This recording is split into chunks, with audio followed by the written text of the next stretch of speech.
Hello po. Magandang gabi po. So, testing ko lang po yung setup. Ngayon ko lang po ulit sinetup itong aking OBS dito. So, I hope it works. I hope the quality is acceptable. Kasi, makikita nyo po, I better not. Pero tingnan na po natin. Ayan, no. Ayan, medyo mabagal po yung internet ko. Hindi ko pala kung low quality po talaga lang yung kaya ng aking internet. So, I hope this works. Hintay lang po tayo ng mga tao. So, 5 minutes pa naman po. So, preview kung ano laman nito. So, fundamental. So, bale, introduction to hydroponics. Tapos, yung mga factors na mahalaga nating isa-alang-alang sa. And then, how to set it up. Ituturo ko na sa inyo kung saan yung mapipick up yung mga materials na yun. Kasi na-upload ko naman na yan. Marami na yan. Online na yan lahat. So, hanapin nyo na lang. I'll just point you to the right direction. Tapos, we'll discuss yung from the manual. Ito. Kita ba yan? Ayun, this direction. Yan. So, dito nakatala yung if you're interested in business. May sound po ba? Hindi ko po. Teka. Check po natin yung at may sound naman po, no? May nakikita ko po dun sa ang internet ko po talaga sobrang bagal. 700 kbps up. Maswerte na po ako na makaka 1 mbps up. Ayan, kagaya po niya, nakita niya po nag-stutter na po siya. So, magbabuffer po yan. So, pasensya na po kung nangyayari yung mga ganon. Pag-uusapan po natin yung mga ROI, mga fixed costs, mga projected income statement. So, return on investment on the first year. Ito po, since maaga po kayo, return on investment on the first year ay 85%. First year lang po yan, 85%. So, bawi na kayo halos first year of operation nyo pa lang. So, magkano po yung puhunan? As little as yung siguro 5,000 kung nabigyan po kayo ng social amelioration card, tapos nakuha po, kaya po yun. Pwede po kayo mag-start ng business doon. So, spend it well, spend it doing hydroponics. Sana lang talaga ipagdasal po natin na maraming stocks na magawa sa IPB. Okay, so 2 minutes na lang.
Hello, good evening po. Start na po tayo.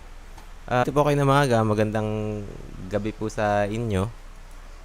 Hopefully, I got the word out na I'll do like a webinar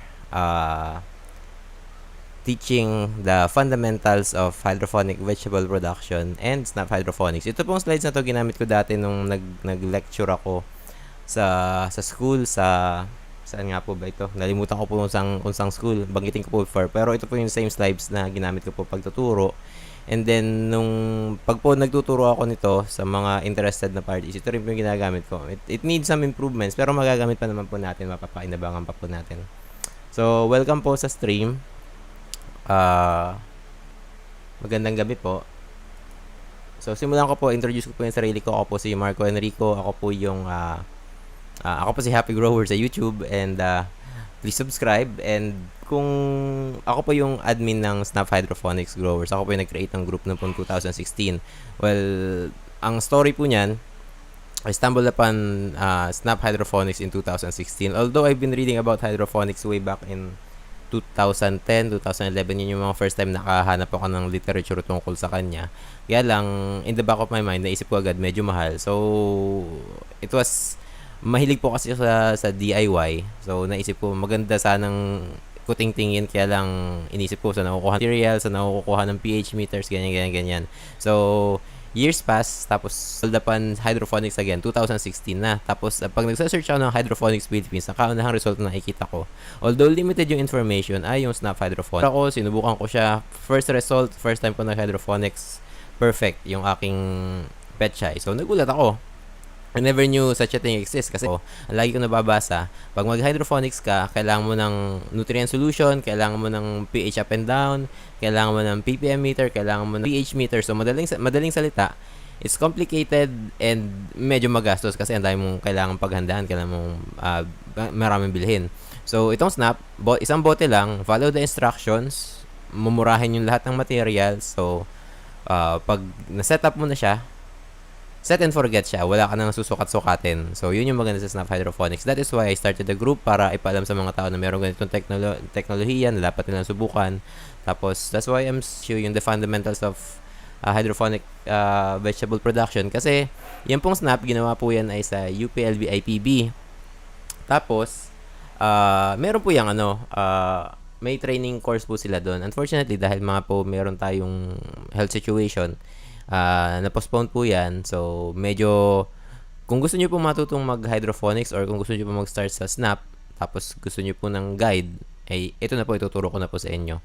Ito po yung halos kapareho po ito nung tinuturo sa UPLB IPB. With some, kung ano po yung mga inputs based on yung since 2016 yung experience ko po. At saka po yung 10 years na gardening experience ko, ibabahagi ko po sa inyo dito. So,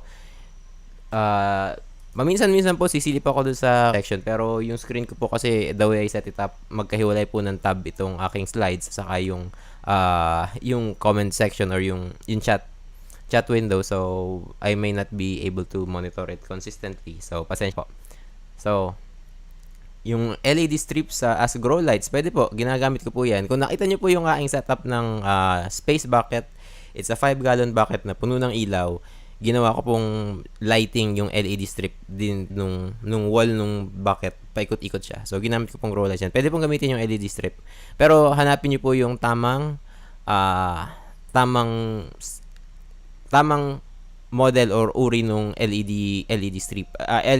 Ang tip ko po, pumunta po kayo sa spacebuckets.com. Kasi sila po yung gumagamit ng mga ganyan. Doon ko rin lang po ginaya yung sinasabi ko na space bucket, yung pinapakita ko po sa inyo sa group. So, sa ibang bansa po where yung cannabis cultivation is legal, yung pong ibang mga enthusiasts, yan po yung ginagamit. Pero, hindi lang naman po doon ginagamit yung grow lights, yung space bucket.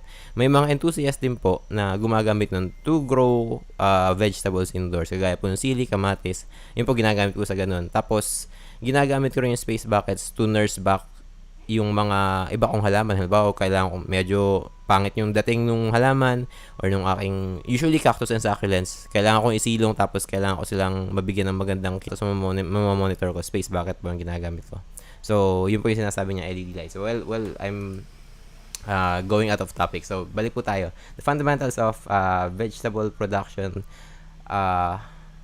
and Snap Hydroponics. So, start po tayo sa hydroponics. So, kung napanood po ninyo yung video ni Doc Boy, ang hydroponics daw po ay mga salitang hango sa salitang Grego na hydro, meaning water, at saka phonos ang ibig sabihin. Ang ibig sabihin ay water. So, this is working with water. Literally, ganun yun. So, we cultivate using tubig, hydro. Kasi yung pong isang method ng cultivation ay yung geophonics. So, we use soil, geo as soil. So, ito po sa atin, soilless po ito, hydroponics. So, hydroponics is a method of growing plants without soil. Sa halip na soil, it uses mineral nutrient solutions that contains all the nutrients that the plant needs in a form that is completely similar to those absorbed by plants from the soil. So, medyo it's a mouthful. Pero ano po ba yun? So, na-discover po ng mga scientifico na yung palang lupa, it's totally irrelevant. Ang kinukuha lang po talaga ng halaman doon ay yung mga essential nutrients. Yung po yung palagi nating naririnig when we talk about fertilizers. That's NPK, nitrogen, potassium, nitrogen, phosphorus, potassium. Tapos yung mga micronutrients like calcium, magnesium, iron. Meron po tayong listahan dito mamaya. So, at the back of my mind, kahit ako po hindi ko po memorya yung mga yan. Pero yan pong mga yan po yung mga kailangan ng halaman. Tapos, yun lang po yung makikita nyo doon sa nutrient solution. So, sa lupa po, makikita rin po yung mga sustansya na yan. At yun rin lang po yung kinukuha ng halaman doon. So, meaning, yung lupa po, completely irrelevant yan. Ano po ba yung napoprovide nung lupa para doon sa halaman? Ang una po ay yung anchorage. Kung saan po sila nakaugat, doon po nag-uugat yung ating mga halaman sa lupa. Pangalawa po ay yung po yung nagiging zone. Yung pong root zone, hindi lang po yung basta ugat na andun yung halaman. Yung pong root zone, that's biological mixture ng mga living organism na nagtutulungan para mabuhay sila. So, yung pong roots, doon po nakatira yung mga bacteria. Tapos yung mga bacteria, sila po yung tumutulong doon sa halaman na ma-extract or makuha yung mga micronutrients doon. So, kapag po may soil, meron po yung biological activity. At yung pong biological activity ang tumutulong doon sa halaman para ma-extract or makuha yung mga nutrients na kailangan niya from the soil. So, meaning, if we can provide yung nutrients na mismo dun sa halaman, sa roots ng halaman, then soil is completely irrelevant. So, you can grow plants without soil. So, yun po yung hydroponics. It's a hydroponic system. Sa halip na soil, gagamit po tayo ng mineral nutrient solutions. At saka, ang isa pa po ay yung pong ating inert na growing media. So, para saan po yung growing media? To provide structure. Kasi, isa nga po yung ugat, pinoprovide ng lupa, ay mag-provide ng anchorage para sa ugat. So, na-provide na po natin yung mineral nutrients. So, yung pong growing media, yung po yung ipoprovide natin sa halaman as anchorage or as a way para tutubuan ng ugat para doon po sila mag-absorb ng nutrients. So, next. So, each slide, tatry ko po na i-detail para sa inyo. So, ito po yung global hydroponics market. Medyo matagal-tagal na po ito. So, hindi na updated. Siguro, medyo gumalaw-galaw yung numbers, pero nangunguna pa rin ng China, of course. Kasi doon po talaga, ang food production nila talagang hydroponics. Kasi, para mas mabilis, para mas marami, kasi malaki po kasi yung bansa nila. So, sobrang hydroponics po sila dyan at kapag po tumigil yung hydroponics food production dyan, magugutom po sila. So, sa European countries, ganun din po. Ginagamit po nila itong hydroponics. Dito po sa Philippines, biro nyo naman po, less than 100 hectares. Well, considering na maliit lang po talaga yung kailangan mong lupa para sa pag-hydroponics. Ito po talaga, maliit po talaga. So, malaki pa po talaga yung potential na mag-grow pa ito. So, kasunod, hydroponics in the Philippines. Ito po yung mga details na pwede natin malaman. Yung first commercial farm was established in 1980s. Ang pagkakalam ko po, ito po yung Puyat Farms. Tapos yung technology po nila ay Israeli. Kompletong set. Meron po silang greenhouse, meron po silang growing beds, meron po silang mga automated na system para i-deliver yung nutrients, i-monitor yung pH. Maganda po talaga, but it costs millions. So, medyo mahal po talaga yon. At present, yung nabanggit po doon sa kabilang table, less than 100 hectares lang po pala yung nagagamit pa natin sa pag-hydroponics. It's a young industry in the Philippines. Totoo po yan. Sa katunayan nga po, baka kung nanonood po kayo, baka maybe this is the first time you've heard na may such technology tapos bago Pilipinas. Kasi nga po, bago lang po siya. The potential of hydroponics in the Philippines. So, it's a production system that is sustainable even under urban setting. Di po ba? Ano po ba sa urban settings? Maliliit po yung mga espasyo natin. So hindi po pwede na magbubungkal tayo ng lupa kasi una-una wala po talagang lupa sa syudad. So yung mga empty spaces, yung ang mga pwede po natin gamitin, halimbawa rooftops. Yung rooftops, meron pong mga nagpapakana niyan, inuupahan po nila yung mga rooftops para lalagyan nila ng rain shelter, tapos doon sila mag-hydroponics, and then hindi mo naman kailangan magpanik-panaog ng tubig doon araw-araw kasi kaya gaya nga, set and forget. So it's possible to grow crops sa mga rooftops, and then siguro abandoned space, siguro bodega, tapos hydroponics, and then artificial lighting, pwede rin yun. So yun po yung mga potential na pwede natin gawin sa urban settings. Meron po ako nakikita, yung cargo, ano ba tawag doon? Ano pong tawag doon sa hinihila ng trailer truck? Yung ganun kalalaki po, na usual po ginagawa yung apartment or bahay. Yun po, ginagawa nilang hydroponics, yung isang habang yun. Parang, ano pa siya, mobile pa siya kasi pwede mong hilapat na napupuntahan or na nauulanan. So, kailangan nyo rin talaga ng protected structure. Tapos, kung meron kayong protective structure, and then, yung halaman nyo, hindi lumalapat sa lupa, ano na po nun? Kasi kung hindi lumalapat sa lupa yung produce nyo, ibig sabihin, they're free from soil-borne diseases. Kasi paano magkakaroon ng soil-borne disease yun kung hindi nalapat sa lupa? Po yung sa advantage. Tapos hindi kayo nagamit ng pesticido kasi kung nasa protective structure kayo, yung kulong talaga siya, hindi po siya tatamaan ng peste. Tapos dahil nga po sobrang healthy nung nagiging napoproduce natin na vegetables sa hydroponics, mataas po yung produce natin. Pesticide free kasi nga, yung lettuce, kagaya na po ng lettuce, yung lettuce po normally po kasi hindi yan umuubra dito sa atin. Pero dahil sa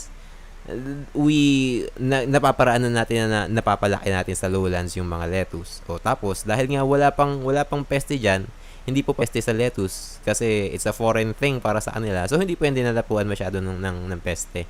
So hindi niyo po kailangan gumamit ng pesticide para lang ninyo. So kung yung protective structure nyo po ay rain shelter lang, tapos hindi siya fully enclosed with a net to protect from yung other insects, bukay ng lettuce, wala pong problema yun kasi wala rin naman po talagang pumepeste sa lettuce kapag tinanim nyo sa hydroponics. So at the barest minimum ang kailangan nyo lang po yung nutrient solution and rain shelter. Hindi nyo nga po kailangan gumawa ng rain shelter Yun lang pong yung pong bubong na dapat po yung grow boxes ay naaarawan sa umaga from let's say 7 until 11. Okay na po yun. Tapos the rest is filtered light. Makapagpatubo na po kayo ng halaman. Bibisita po kayo sa IPB.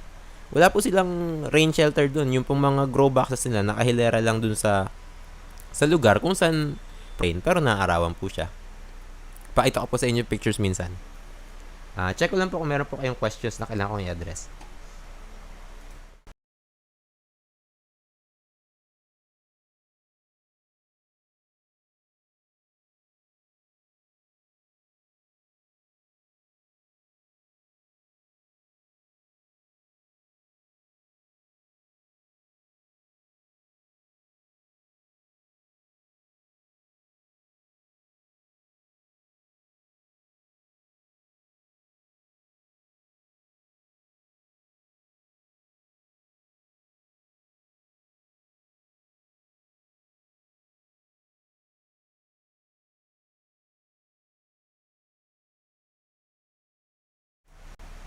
Okay, so magandang gabi po kung bago po kayo dun sa stream.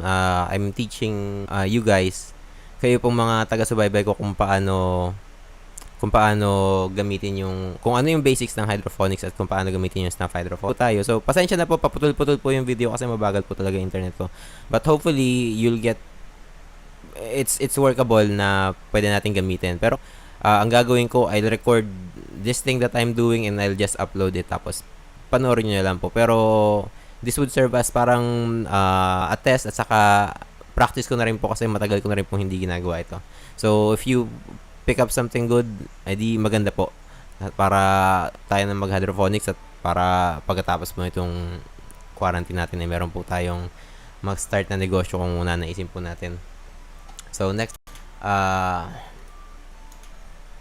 ito po yung comparison between hydroponics and soil-grown crops or yung geoponical leagues. So, ito po yung kino-compare natin ng mga factors, yung production aspect, tapos, compare po natin yung sa hydroponics at saka sa soil preparation. Hydroponics, hindi po gagamit ng soil, so wala po.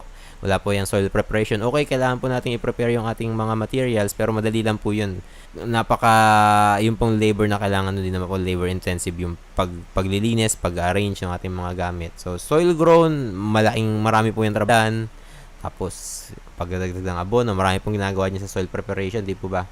Hydroponics, when it comes to fertilizer, less. Kasi nga po, wala pong nasasayang doon sa nutrients natin kasi it's enclosed in a box. Hindi po katulad ng sa soil grown, pag po naglagay tayo ng abono dyan, yung iba po dyan matatapon away pag diniligan natin. Ganun po yung nangyayari. So, when it comes to fertilizer, mas konti po sa hydroponics, mas marami yung soil grown. Water, obviously, marami pong water yung soil grown kasi tumatapon po yung tubig. Imagine natin, compare po natin, we can grow 8 lettuce heads in just 10 liters of water. Yung pong 8 lettuce heads na itatanim natin sa lupa, ilang litro po kaya aabutin nun? Ang pagkakaalam ko po, around 50 liters po yata yun ang aabutin nun. Ang head ng lettuce lang. So, ganun po katipid talaga ganun po katipid yun sa hydroponics. So, maliit na, konting tubig lang po talaga yung gagamitin natin. Diseases, less po sa hydroponics, mas marami sa soil grown. Bakit po? Kasi hindi po tayo gumagamit ng soil. Marami pong mga peste, pinapamahayan po yung lupa. So, bawas po yung ating instances na mapepeste po yung ating halaman. Tapos, meron pa po tayong protective structure kasi usually nga po, hydroponics nasa mga greenhouse. So, enclosed po yun, hindi po yun napapasok ng peste. So, less po talaga. Hindi nyo naman po normally nagagawa yun sa mga soil-grown crops. Hindi nyo naman inyong bukirin ng kulambo. Sa hydroponics po, pwede po natin gawin yun. Area, less po sa hydroponic. May imagine nyo po, yung pong mga grow boxes natin, pag in-arrange nyo po yung 5 yan, that is 1 meter by 1.2. Sinlaki po ng paleta, so 1.2 square meters. Ilan po bang lettuce ang mapapalaki natin doon? Ang isa pong grow box, tapos meron po tayong 5 box, ibig sabihin, meron po tayong 40 lettuce heads sa area na 1.2 meter square. So imagine nyo po, pagsiksik ng ganong karami yung lettuce kung itatanim niyo po yan sa lupa. So, less po yung area kapag hydroponics at saka mas marami po yung sa soil grown. Yung numbers na binabanggit ko, yan lang po yung standard na setup ng ating SNAP. Kasi yung pong SNAP Nutrient Solution, pwede nyo po yung gamitin sa mga item gaya ng deep water culture at saka nutrient film technique. Yung mga setup pong yun, mas dense pa po yun, mas yung pagkaka-arrange yung arrangement ng mga halaman natin doon. So, ito po yung basic 8 lettuce heads per grow box. Tapos, yung mga grow boxes ninyo, you can fit 40 lettuce heads in an area as small as 1.2 square meters. Tapos, labor, obviously, yung pong ating hydroponics, yan po ay set and forget. So, ang labor nyo lang po yan sa simula. Tapos, the rest of cropping period, pasilip-silip na lang to check for pests, see if everything is okay. Tapos, harvest na. Paano po kapag soil grown? Araw-araw nyo po yung didiligan. Bibigyan nyo po ng abono. Isprayan nyo po para matanggal yung mga peste. Tapos, mag-harvest. Sa laki ng area na sinasaka po natin, mapapagod kayo kalalakad pag didilig niyan. Di po ba? So, mas matrabaho po talaga. Area at saka labor, mas matrabaho po yung soil grown. Energy. Siyempre po, mas marami tayong enerhiya na ginagamit doon sa pagbubungkal ng lupa, ganun. So, mas marami pong energy na ginagamit sa soil compared sa hydroponics. Production cost, ganun din po. Mas marami pong production cost, mas marami pong production risk yung soil grown crops. Kasi bakit po? Exposed po yan sa elements. Pag binagyo, wala na. Yung hydroponics, ang totoo po niyan, pag nasa protective structure at matibay po yan, hindi naman po sila masyado nagagalaw. Or, if it comes to that, pwede nyo pong isilong yung inyong mga crops kung talagang yun at it takes. Hindi nyo po magagawa yan sa soil grown crops. Hindi nyo naman po pwedeng bungkalin yung mga halaman. Tapos, cropping cycles, mas marami po sa hydroponics. Yung po ipapakita ko sa inyong case study, yung Dax Farm po yung pangalan from 2005. 40 croppings per year po sila. Next, so ito po yung binabanggit ko kanina na ulit-ulitin natin. Hydroponics uses less and produces more. Ano po? So, balik ko lang po yung aking standby card, tapos check.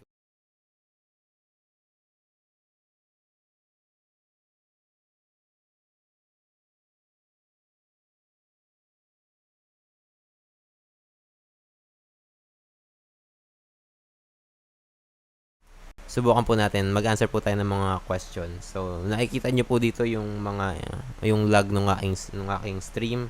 Sorry po, mabagal po ang internet ko. Good evening po at maraming salamat po sa tanong. Nawawala po, kung nawawala po, hindi po yun internet ninyo, internet ko po yun. Pag whole day ba na araw, masisira ba yung plants natin? Hindi naman po talaga ang plants para magbabad sa araw. Nangyayari lang po yan kapag po nabigla. Halimbawa po, kung yung halaman po ninyo ay sanay sa lilim, tapos bigla nyo po yan nilag sa arawan, maraming sikat ng araw, masusunog po siya.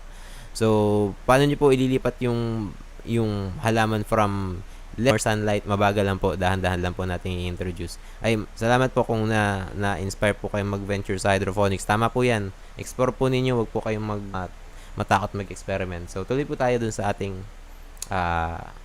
slides. Hydroponics uses less and produces more. Yun po yung previous slide kanina. Yan, kung nakita nyo po, ang laking advantage ng hydroponics compared sa soil grown. Tapos, pwede nyo gawin to kahit wala kayong I mean, yun nga po yung tanong ni yun po yung sabi ni Doc Boy do sa kanyang video. So, kung wala kang lupa, yun yung resort mo, mag-hydroponics. Di po ba? It doesn't use soil. So, kung wala, it's not an excuse kung wala po kayong hektar-hektar yan lupa, kahit yung pong backyard ninyo or yung front yard ninyo na merong area na pwede kayong pagtanim, maglagyan ng grow boxes, pwede na po yun. It will work. Basta sundin nyo lang po yung instructions, it will work. Ayan, tapos discuss po natin yung mga popular hydroponic system. Kung nakikita nyo po itong picture na to, fertigation po ito. So, meron po tayong channel dito, meron po tayong channel dyan na puno ng medium. Tapos meron po tayong mga drip lines na nagde-deliver ng nutrients directly dun sa medium. Tapos yung po yung na-absorb ng plant. So yung ganito mong system, meron po yung may automation po yan, yung ganyan, yung malaking production po yan. So siya yung nagko-control nung nutrient content ng solution, nung pH, tapos kung gaano kabilis yung pag-drip nung ating drip lines. Kino-control po nila kasi mayroon po yung nasusukat po nila kung gaano kabilis na-absorb yung nutrients doon sa medium, tapos i-compensate mo nila kung gaano kabilis magdi-drip yung drip lines. So yan po yan, yung ganyan setup, fertigated po siya. Next, ito po yun, yung nakita nyo picture kanina, napapangunahan ko po kasi yan yun, automated drip irrigation hydroponic. So meron po kayong nutrients, kita po ba yung mouse? Sana po kita, ano po, ito, dito po yung nutrients, tapos meron po siyang air stone. Para saan po yung air stone? Saka yung air pump. To deliver, para ma-oxygenate. Mas marami po yung dissolved oxygen. Maparami po yung dissolved oxygen dito. So, mamaya po pag-discuss natin, yung pong DO, or dissolved oxygen, dun sa nutrient solution, or dun sa tubig, malagang factor po yan. Kasi kailangan po ng oxygen ng roots ng halaman. So, dun po sa system natin ginagamit, ang ginagamit po natin doon ay passive aeration. Ito pong system na to may active aeration. Talaga pong nagpupush tayo or nagpapam tayo ng air para mas maraming ma-dissolve na oxygen doon sa nutrient solution. And then meron tayong nutrient pump. Tapos yung drip manifold kung saan pupunta yung mga drip lines. Kasi meron, nakita nyo po kanina, may mahabang linya dito. Tapos meron yung mga nakatusok dyan. Yan po yung magdi-distribute doon sa maliliit na pipes. Mga lines. So, yun po yun. So, ito po yung medium. Ano po yung medium? Usually po, mga inert na medium, mga volcanic material po usually. Scoria, pumice, o kaya po, yung mga ginagawa natin na mga material, kagaya po ng rock wool, ano pa nga po ba? Hydroton, vermiculite, perlite, coco peat. Ayun, coco peat po. Doon sa coco peat na lang, well, I'll give you an idea. Ang pwede po doon sa coco peat, halimbawa, kung yung may mga binanggit po akong mga medium, ano po, ang pwede nyo pong subukan na I believe na pwede naman. Yung pong coco logs po usually yun ay parang bundle ng coco coir. Tapos ginagamit po yun usually pang control ng mga baha-baha or pangharang ng tubig. Coco logs po tawag dun. Yun, pwede po yun. Na pwede po yung gamitin sa automated drip irrigation hydroponics. Yung coco logs, yun na po mismo yung inyong medium. Tapos doon nyo po ilalagay yung halaman. Tapos lalagyan nyo lang po ng mga drip lines. No, may hydroponics na po kayo doon. Ang alam ko po, may nakita po yata akong picture dati na hydroponic system na yung cocolag yung gamit nila. Pero dito po sa atin, hindi talaga yung ginagamit sa hydroponics, yung cocolags. Iba po yung purpose nila. Pero sa ibang bansa po, it's the same thing. It's the cocolags. Tapos doon po sila nagtatanim ng halaman. Gamit itong automated drip irrigation hydroponics. Yun po yung nagsisilba nilang medium, yung cocolags. So, hindi ko pa po yung nasusubukan personally, pero that might be something you want to explore. Kasi marami po tayong cocolags. Ang laki-laki po nun, tapos ang mura lang. Ito pa po yung mga picture nila. So, itong isa, meron po siyang mga channel. Ito pong nasa kabila na picture. Meron po siyang individual na parang ano po ito. Parang smart pots. Ano po yung pinapakita ko po sa inyo? Smart pots. Tapos, meron din siyang drip line. Ayta niyo po. May mga drip lines dito. Ba't bubaka doon sa screen ko tumuturo? Ayan o. Ayan, mga drip lines. Tapos, may nakatusok dyan na mas maliit na line. Tapos, pupunta po yan dun sa medium. So, next, nutrient film technique. Palagi ko po ito yung parati yung naririnig kasi kumbaga ito yung next dun sa, kasi pinakamababang tier po yung ginagawa natin na nasa grow box lang. Yun po yung talagang system na pinakamura. And, syempre, dahil mura siya yung least effective. Pero itong nutrient film technique po, ito po yung kasunod na pwede nyo itry. Napakaganda po sa lettuce kasi mas, ano po ito mas dense yung pagkakadikit-dikit ng ating mga lettuce. Saka mas maganda yung tubo kasi una, meron po itong active aeration tapos talaga pong nagse-circulate yung nutrients. So ito po yun. Ito lang po yung parang schematic kung paano siya gumagana. So same setup. Nandito po yung nutrient solution, pinagpapampu tayo ng air. Excuse me pa. Tapos yung pong nutrient pump magpapampu ng usually ganito po yung design.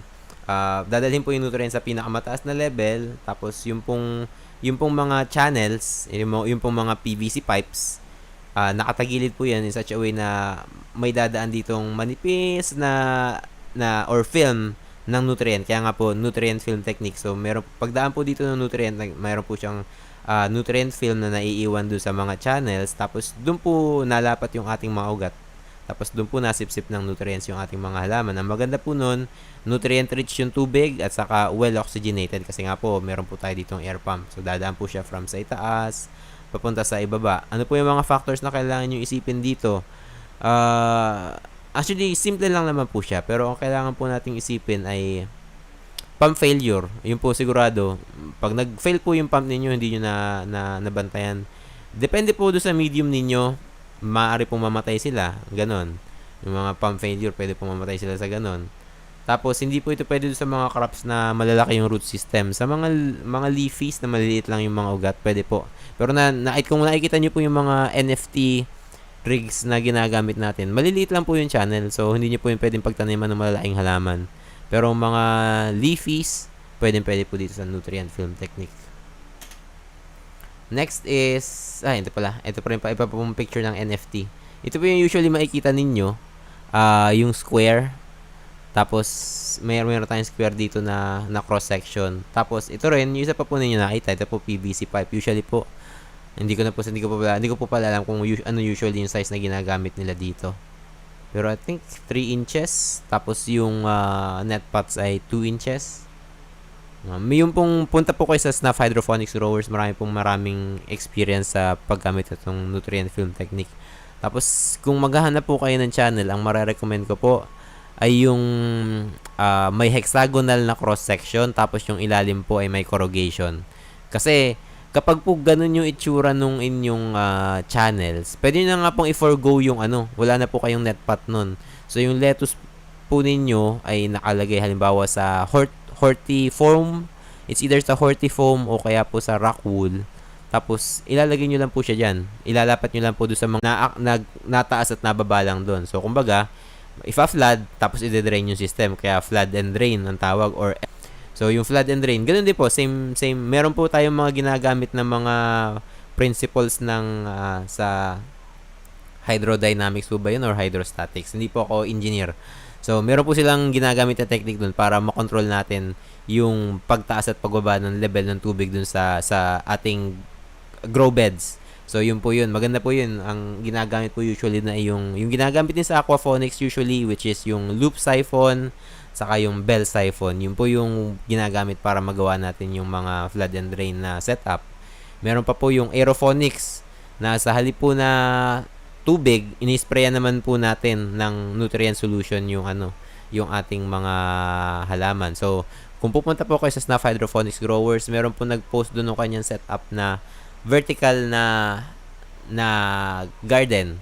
So, PVC pipe po siya, tapos nakatayo, tapos yung mga sides, merong mga notches kung saan ka pwedeng magsuksok ng seedling na nasa hortifoam, for example, o kaya nasa seedling plug. Tapos yung pong nutrients, galing po sa itaas, sa pinakamataas na part po nung PVC pipe. Tapos, na-shower po siya pababa, na-spray po siya pababa. So, lahat po nung roots, nadadaanan ng nutrients, well oxygenated kasi puro hangin nga po yung laman nun eh. So, hindi po siya naubusan ng oxygen. Napakaganda system po. Dapat po makita ninyo. Imagine nyo po, vertical. Vertical po, nagpapalay po siya ng plants vertically. So, imagine nyo po kung gaano kasiksik or kagaano karami malalagay niya dong lettuce or any plants. So, kapag ganun yung sistema ninyo. So, maganda po yan.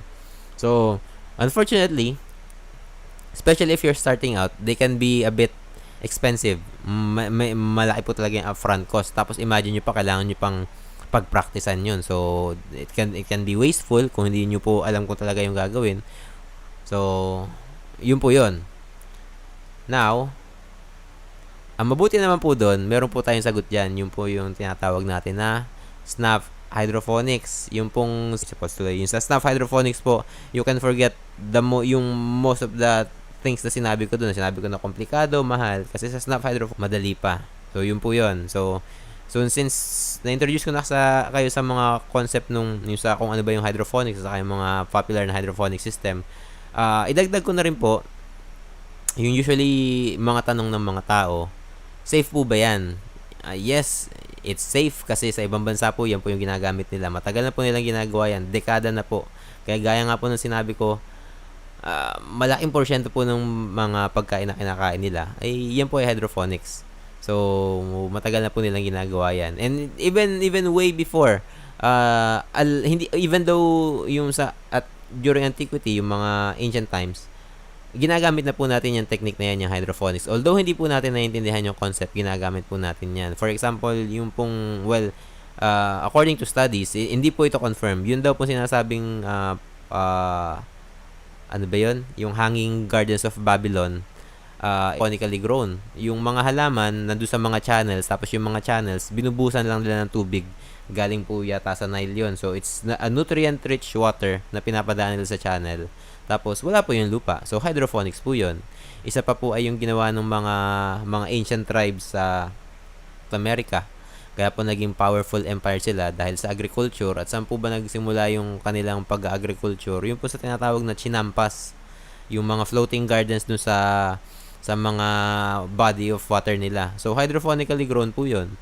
So, it's the same principle. Kung ano po yung ginagamit nila noon, although hindi lang naintindihan masyado yung concept, yun po yung ginagamit natin ngayon sa hydroponics. So, through pagsasaliksik, through science, na-discover natin na lupa, kailangan lang yung essential nutrients sa lupa. So, through science, napag-alaman natin kung ano-ano yung mga yon. Tapos, nailagay natin sa nutrient solution. So, now, we can grow crops without soil. Gagamitin lang natin yung nutrient solution. So, yun po yung masasabi ko sa safety niyan. Tapos, kung isipin around for 20 years, flawless safety record, hindi po yan masasabi ng ibang produkto. Kumbaga, sa tinagal-tagal, wala po talagang nababalita na anything negative about yung sa nutrient. So, yun po yung safe. So, isa pong tanong pa, is it organic? Po yung explanation yan kasi medyo nakakalito pong topic yan. So marami po tayong mga hindi naman po masyadong complicated, pero it has a lot of jargons na malilito po kayo. So iwan ko na lang po yung link dito sa, baka po kasi makita niyo yung aking check ko lang po. Yan natin na. Okay, so it's safe. Pwede po kayong pumunta sa snuffhydroponics.info, tapos search nyo po yung Safe Nutrient Addition Program. Doon ko po ina-explain kung bakit safe po yung SNAP. So, before I proceed, check ko lang po muna yung comments niyo. Ano po? So, pasensya na po, hindi ko po na monitor yung chat. Pero sana po naikinig ninyo, sana the stream is clear enough para napipick up po ninyo sinasabi ko. Pasensya na po. It's just a limitation po talaga ng aking internet.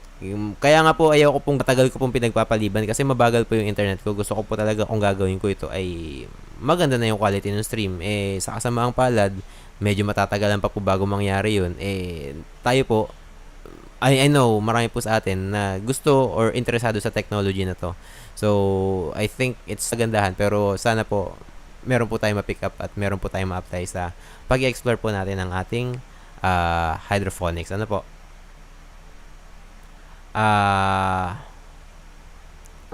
Si Sir Edward sa Kabuyaw po. Yung pong kung sita po kayo dun sa Kabuyaw po yung hydroponics garden supply. Doon po, mabisita po kayo doon. May mga hydroponic setup po sila doon. Tapos, lahat ng materials available po doon. Ano pa po ba? Foam or sponge. Basta wag lang po yung isang klase ng ng foam. Dishwashing sponge po kasi yung po ginagamit. Yung pong isa yung ginagamit nyo sa floral arrangement, hindi po siya pwede kasi iba po yung material niya. At saka isa pa po siya sing absorbent ng isang klase ng foam. So, for now, I'll stick with dishwashing foam. Or yung upholstery foam, pwede po yung mga yon. RH or carbonized rice hull, pwede po. Banggitin ko na po yung mga pwedeng medium. Coco peat, carbonized rice hull, or just tapos garden sand. Marami po kayong pwedeng pagpipilian. Basta ang mga properties po talaga lang na kailangan meron yung inyong, dapat po siya inert. Ano po yung ibig sabihin ng inert? Hindi po dapat siya nagre-react dun sa mga nutrient solution na idadagdag natin. Tapos, dapat hindi niya minomodify yung kaya po siya dapat ay inert, dapat hindi po niya minomodify yung pH ng solution kasi napakahalaga po nun. So, una-una, inert. Wala na pong iba. Kapag hindi po inert yan, hindi. Tapos, pangalawa, hindi siya sing importante nung una, which is yung pagiging inert. Pero mahalaga rin po, yung water absorb, nakakapag-hold po ba siya nakakapag-hold po ba siya ng moisture? So, yun po.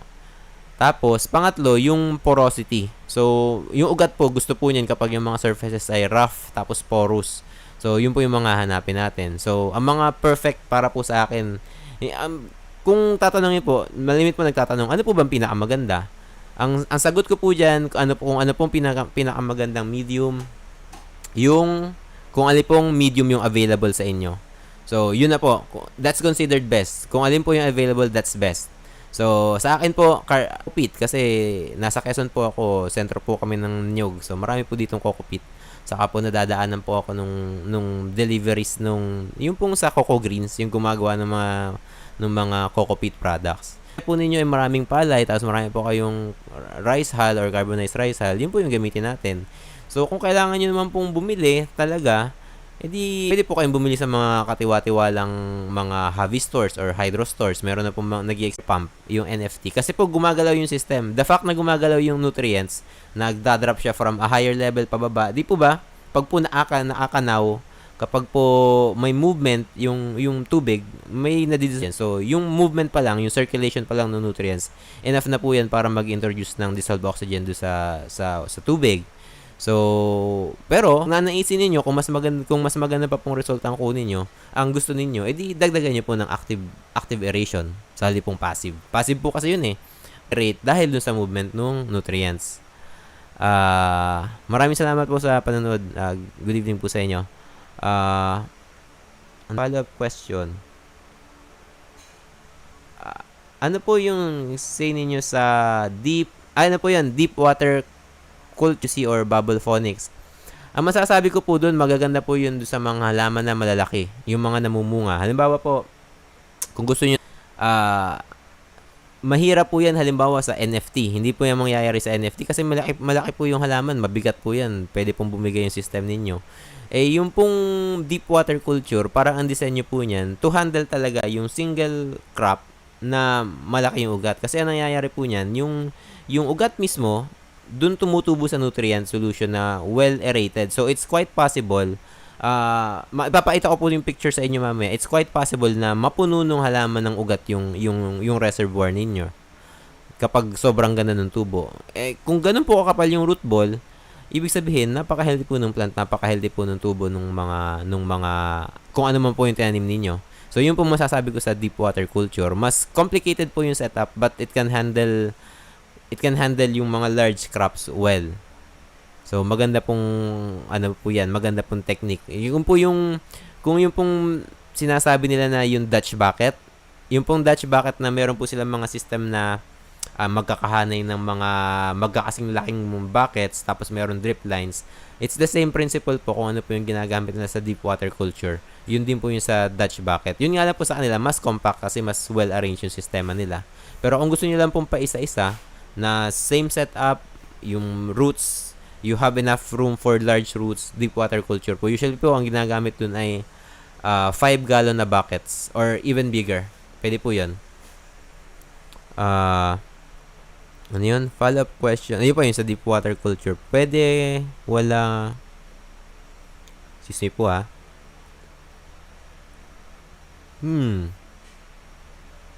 Pwede wala kasi minsan... yun pala. Yung answer po pala yan.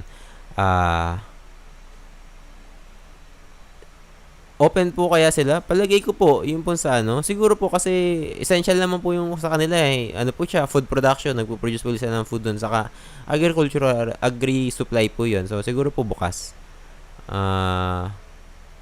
Mini printed vertical setup.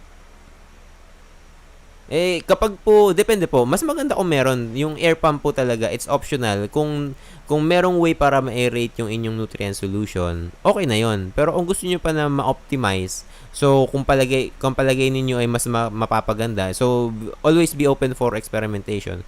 Kung mas mapapaganda ba kapag nilagyan natin ng more dissolved oxygen yung nutrients, then go for it.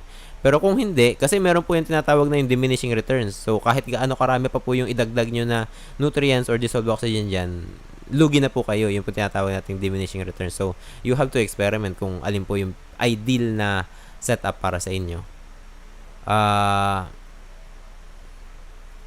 Nagbabuffer nga po. Pasensya na po. Kagaya po ngayon. Tingnan mo, ang recommended pala nila, 2,500 kbps. So, anyway, I know we're having technical difficulty, so medyo like I said, this is not this is not the last time I'll do it. So at least napadaanan po natin yung basics ano. So ituloy ka lang po dito sa principles of hydroponics kasi andito po yung mga importanteng concepts. So, if anything, kung pwede nyo pong kalimutan yung mga sinabi ko kanina, ito na po yung main or yung core nung kailangan nyo matutunan kung gusto nyo pong maging successful na hydroponics growers. Paano po ba talaga gumagana yun? Bakit po nagana yun? Ito po yun. So, idire-diretso ko na lang po. So, hindi ko na po muna i-check yung ating chat stream ano po. So, ituloy ko na lang po. Tapos, hopefully, may internet connection would hold up para po marami po tayong matutunan. Okay. So, ito po yung mga proseso na involved sa plant growth. So, meron po tayong respiration dun sa ugat, water and nutrient uptake, transpiration, photosynthesis. Ito po nangyayari dito. So, ang kailangan nyo pong tandaan, ang halaman po, it's designed to make of water. So, kung walang tubig, hindi po mabubuhay yung mga halaman. So, magsimula po tayo sa ugat. Ang ginagawa po ng ugat ay i-anchor yung ating plants dun sa, anchor them in place dun sa lupa. Tapos mag-absorb po ng nutrients. So, ano po yung sinasabi dito ng respiration? Ito po yung paghinga ng ugat. So, maniwala po kayo hindi, humihinga po yung ugat. Saan po nila nakukuha yun? Doon po sa dissolved oxygen. Kung sa lupa po, di po ba meron po yung moisture? Yung pong moisture na yan, yan po ay hawak nung soil, di po ba? So, yan po may dissolved oxygen. So, paano po nagkakaroon ng dissolved oxygen yung soil? Every time nagdidilig po kayo, it has the effect of pulling in fresh air dun sa medium, tapos yung fresh air na yun, some of the oxygen na dissolve dun sa roots. So, dun po kinukuha nung halaman yung oxygen for them to respire. So, respiration po yun. Dun po nangyayari yung water and nutrient uptake. So, mag-absorb po sila ng nutrients dun sa roots. Tapos, ano po yung sinasabing transpiration? Yung pong transpiration, yung pong pag-alis naman nung water vapor dun sa leaves ng plant. So, meron po silang tinatawag na yung maliliit na butas. I'm sure you're familiar with them. Stomata, yung tawag. So, nabuka po yun. Tapos, dun po nalabas yung water vapor. So, in essence, natakbo po yung lupa, ay yung tubig mula dun sa ugat, tapos magta-transpire po yan, papaalis dun sa halaman. So, maniwala po kayo hindi, malaking porsyento po ng tubig na ginagamit na pumapasok dun sa halaman ay hindi nagiging parte ng halaman, ay nag-evaporate lang po siya. So, yun po yun. So, every time po, para po mapagalaw natin yung nutrients, kailangan po ng halaman na pagalawin yung tubig. So, in order to do that, they have to absorb water through the roots and then transpire them through out of the leaves. Ganun po yung nangyayari. So, yung 3 parts ng halaman, roots, stem, leaves. So, roots, nutrient absorption. Stem, usually to support yung structure, yung ikabit yung mga dahon sa tangkay. Lagyan ng physical structure ng halaman. Tapos, leaves. Anong ginagawa ng leaves? Mag-transpire. And, of course, yung gamitin sa photosynthesis. So, napakahalaga po ng sunlight. Lagi po nagtatanong, pwede po bang hindi maarawan? Hindi po pwedeng hindi maarawan kasi yung pong, kung tutuusin po, yung pong nutrients, vitamins lang po yan. Vitamins. Ang kinakain po ng halaman, yung araw. They produce their own food po kasi. So, yung pong light energy na nanggagaling sa sun, kino-convert po nung halaman into chemical energy. Meron po tayo makikita na yung overall chemical reaction po niyan na napakaganda yung sa photosynthesis. So, yung pong carbon dioxide, 6 carbon dioxide po yata yun, and 6 hindi ko po tanda kasi hindi naman po ako biochemist. So 6 carbon dioxide molecules plus 6 water molecules, nagiging 6 po yata yan na 6 na sugar molecules, tapos the rest is oxygen na tinatapon din po ng halaman dun sa leaves. So, yung pong leaves, saka yung nangyayaring respiration, pero readily available po yung oxygen kasi sila nga rin po yung nagpo-produce. Yung pong sa roots, yun po yung malaking problema kasi wala po nangyayari dyan na photosynthesis. So, kung ano lang po yung dissolved oxygen dun sa lupa or dun sa tubig, yun lang po yung meron sila as compared sa hindi nyo po masyadong problema yung respiration dun sa upper part ng halaman. Ano po? So, yun po yung nangyayari dyan. So, kailangan po yung sunlight. Hindi po pwedeng walang sunlight. So, yan po yung magdidikta kung gaano kalaki or kaliit yung halaman nyo kasi pagkain nga po sila. So, pwede po ninyo kasing isipin na, ay, maliwanag dito sa area ko na covered, yung wala po talagang line of sight. Kahit po maliwanag yan, sa mata po ng mga halaman, madilim na po yan. So, hindi po sila lalaki. Ang normal na reaction po ng plants, I'm sure nakita nyo na po yung tinatawag doon. Ano po yung etiolation? Tumatangkad po yung halaman na haba. To the point na hindi na po sila makataliw. Nagapang na po sila. Ang ibig sabihin po, naghahanap sila ng sikat ng araw. Normal po yung reaction. Kapag po nagkukulang sila sa sikat ng araw, mag-etiolate po sila. Ang mga common signs, yung mayroon pong pamumutla or chlorosis po yung tawag, pamumutla leaves, para pong tumitigil sila sa food production. Kinakalimutan po muna nila yun. Kasi paano sila mag-produce ng food kung wala nga pong sunlight? So, naghahanap po sila. Nangyari. So, how do plants grow in soil? Ito po yung binanggit ko sa inyo kanina. Ano po ba yung mga kailangan nila? Tubig from the roots, oxygen from in case of sa roots, edi syempre yung dissolved oxygen doon sa roots is doon sa medium or sa lupa. Pero the upper parts ng plants, kasi nga po nabanggit ko kanina, kung saan nagpo-photosynthesize, doon po marami oxygen, so hindi po yun problema doon. Then nutrients, ito po yung mga nutrients, nitrogen, phosphorus, potassium, calcium, magnesium, sulfur, iron, boron, manganese, copper, zinc, molybdenum, at saka chlorine. Ayan, kung napansin nyo po, may kasama pong chlorine. So, kung nagtatanong po kayo, pwede po ba yung chlorinated? Pwede nga po. Pwede po talaga yung chlorinated. Hindi naman po kasi nag-i-stay din yung chlorine doon sa tubig. Lagi rin po kasi tinatanong, pwede po bang gamitin yung chlorinated or nawasa water? Pwede po. Kasi una-una, in some way, nagpa-participate din naman po yung chlorine doon sa biological functions ng mga halaman in some way kasi nakalista nga po siya dito eh. Pero at the same time, hindi naman puro nag-i-stay dun yung yung chlorine, nag-dissipate po 'yun. So in a matter of hours. So in our case, matagal naman pong nakatenga yung ating nutrient solution doon. Sinabi natin set and forget. So you'll even forget na meron yung chlorine, tas in a few hours magdi-dissipate na rin. So hindi po 'yun problema. How do plants grow in hydroponics? Same. Ito rin po, pareho lang po. water, oxygen, carbon dioxide, nutrients, tapos it's the same set of nutrients na nakalista kanina, di po ba? How do plants grow in soil and how do plants grow in hydroponics? Ano po yung pagkakaiba? Wala pong soil sa hydroponics, di po ba?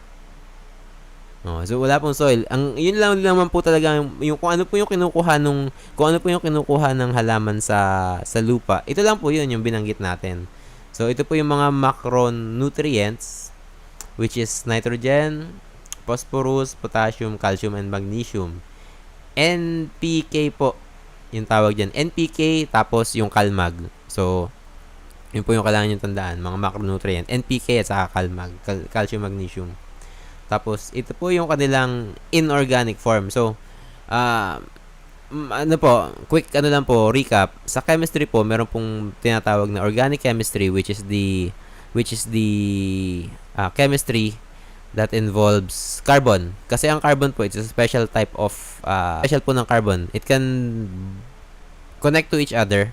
So, marami po nagagawa yan. Yung pong mga polymer na naririnig nyo. Panay carbon po yan. Napaka-endless po kasi ng possible na configuration ng carbon that it has its own chemistry branch. So, merong organic chemistry po yun. Yung nakikita nyo po dito, inorganic. Yan po yung, it doesn't have carbon. Yun lang po yung gusto sabihin yan. Wala po siyang carbon. So, this is part of inorganic chemistry. At saka, literal naman po talaga siyang inorganic. Kasi usually po, pag sinabing organic, it contains carbon. Ito pong mga to, walang carbon. So, inorganic sila. So, inorganic ionic forms po siya. So, ito po ay hindi po ako familiar masyado sa mga ions na ito. Ang mga familiar lang po ako yung nasa taas. That's, dito po ay ammonium, tapos ito po ay nitrate, ito po ay potassium ion, calcium ion, magnesium ion. Ito po, hindi ko po alam yung mga ito, ito po phosphate. Hindi ko po alam kung anong klaseng phosphate yung iba. So, there's a way to read that, kaya lang hindi po ako chemist. Micronutrients, iron, boron, manganese, zinc, copper, molybdenum, sulfur, chlorine. So, ito pong pag sinabi pong macronutrients, ito pong mga to, the plants need them in large amounts. Pag sinabi micronutrient, konti lang. In fact, kapag po naparamihan, malalason po yung ating mayroon po tinatawag na yung nutrient toxicity. Kapag po naparamihan, kahit rin naman po itong macronutrient, pag po naparami, magkakaroon po ng nutrient toxicity or pagkalason dahil sa nutrients. So, kapag po kulang, nutrient deficiency. Kapag po sobra, nutrient toxicity yung nangyayari. So, ayun po, ito po yung micro at macronutrient. Tapos, ito po yung inorganic form. So, ano po ba yung inorganic? Mga forms na yan po yung inaasahan nung ugat ng halaman. Wala pong ibang makakapasok sa ugat ng halaman, kundi tubig at saka ito pong So, yan pong mga ions na yan po yung makikita nyo dun sa nutrient solution. So, ito po ito po yung kailangan nyo tandaan. Plants take up only organic nutrients. So, yung tinatanong po ninyo, organic po ba ang SNAP? No, in a sense, kasi nga po, sa chemistry po natin, sa explanation po natin, hindi naman po talaga wala pong pumapasok. I'll explain later, pero makikita po ninyo, kahit po, sabihin natin, quote-unquote, organic yung gamitin nating fertilizer dyan, in the end, po yung makukuha nila, meron po process na tinatawag na mineralization para i-convert yung organic compound of phosphorus, organic compound of potassium into their inorganic form through mineralization. So, kung meron tayong organic nitrogen, ang point ng mineralization ay gawin siyang inorganic form such as ammonium ion at saka nitrate ion. Di po ba? Kaya, makikita po kayo ng bag ng chemical fertilizer halimbawa. Makikita po ninyo KNO3, potassium nitrate.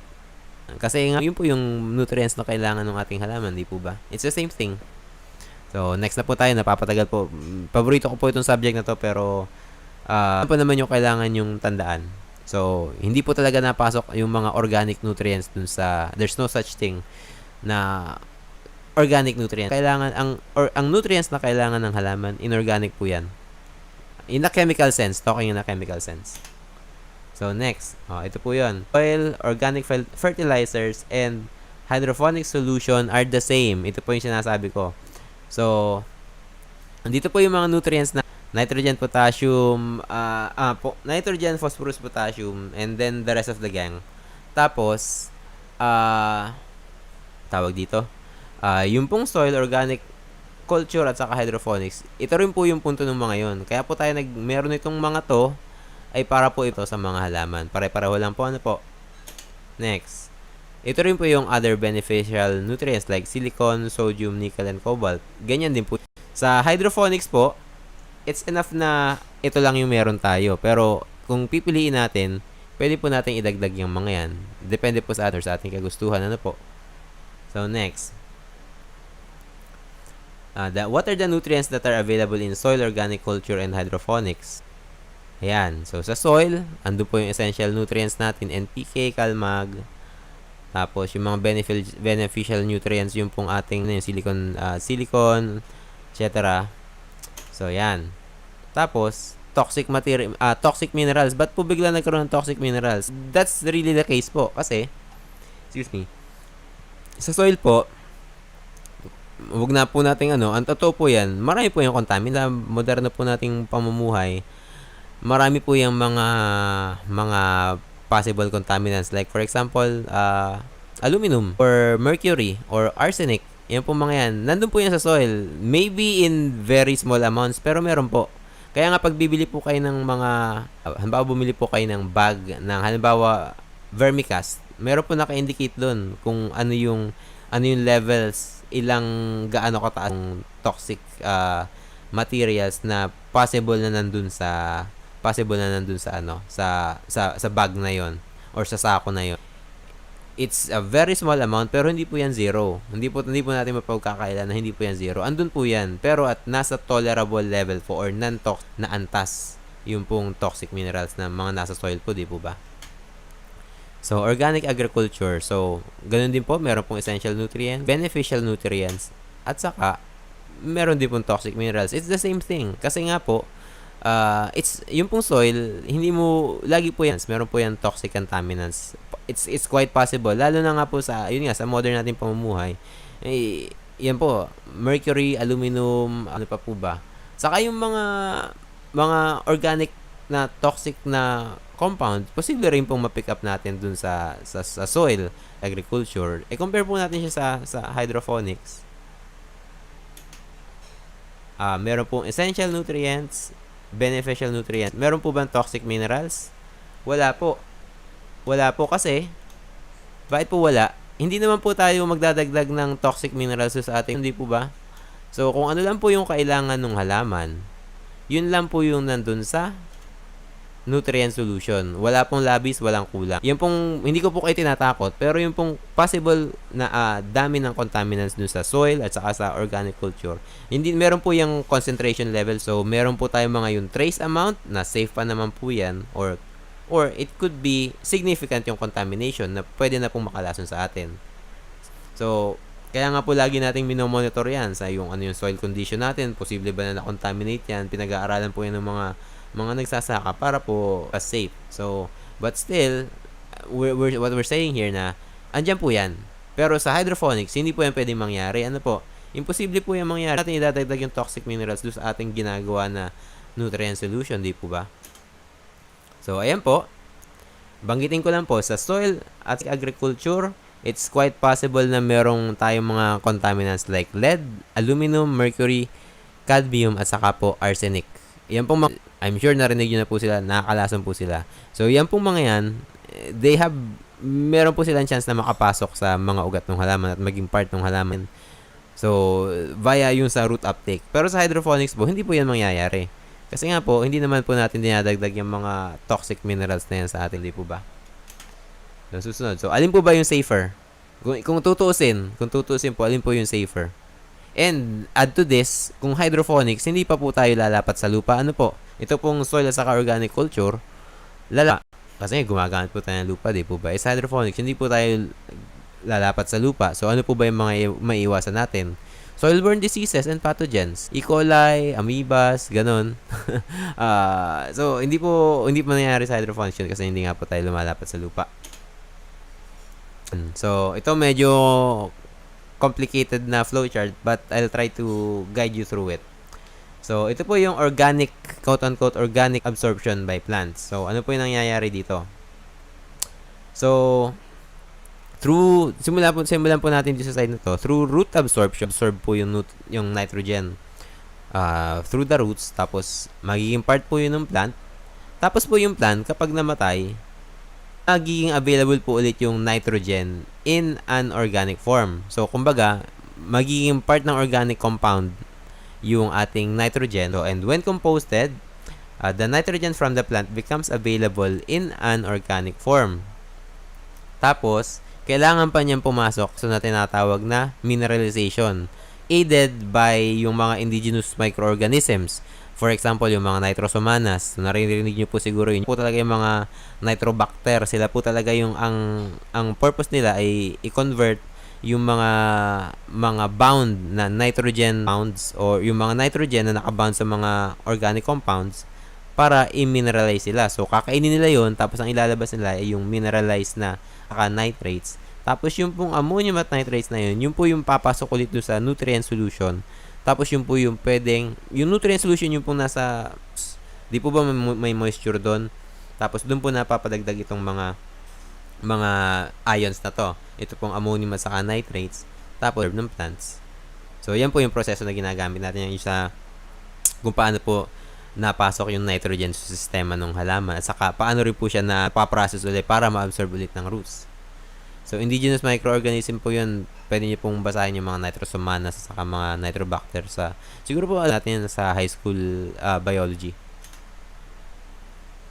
Okay. So, ito po, ang dina-demonstrate po natin dito, there's the roots para pumili kung saan nagmula yung kanilang kailangan ng nutrients. So, binanggit po natin kanina po, kailangan po ng plants ng nitrogen. Ano po ba yung form na nakukuha ng plants yung nitrogen? Ito pong dalawang ion na to. Ammonium at saka nitrate. So, yan po. Na-absorb po yan ng plants. Tapos, it becomes part of the plant. Tapos, bawa po, ginawa po natin compost. Kaya lang.